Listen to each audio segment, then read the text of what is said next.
In this video, I'm going to show you how to save battery on your iPhone. That is quite simple and easy to do, so let's begin.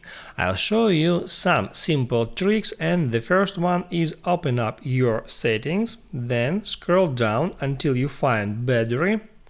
And here all you have to do is first scroll down, and there you have to check the apps that takes the most battery resources on your device. So here I can see that Telegram takes 38% of all the battery. It's quite big because I use that application very often. And also here you can find the apps that you don't use and they may be working in the background, and from here you can check those apps and then you can find that apps and delete them if you don't use it to save your battery longer.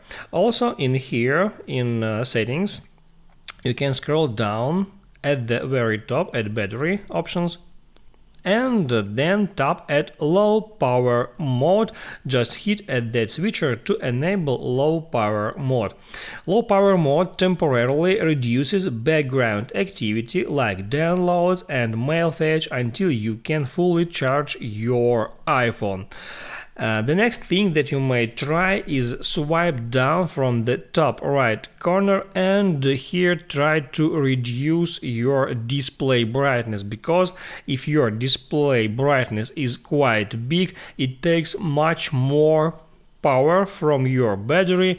So just reduce brightness level like to that level, and then you may try to use the next thing, and the next thing is open up your general, then hit a software update and then check for a software update. And if you got one here, like in my case, all you have to do is hit right there at install now to download and install the latest software updates, because it may include some improvements for saving your battery life.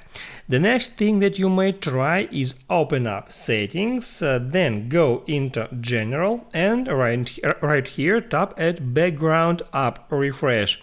This feature controls ability of applications to work in the background, and from here if you don't want for some app to work in the background, you can toggle these options, these switchers off, and right in the same way you can set up background app refresh behavior for some specific applications, and then you can move on to the next solution. And the next solution is to remove the applications that you don't use on your device. For example, here I can find like Revolut app. I don't use that app any longer, and it just takes disk space at my device, and it may work in background and reduce my battery level. So I can hold down on that app, then hit on remove app, and then hit on delete app, and in the same way I can remove all the apps that I don't use anymore to save my battery life. Write down in the comments below if it was helpful for you, and don't forget to like and subscribe.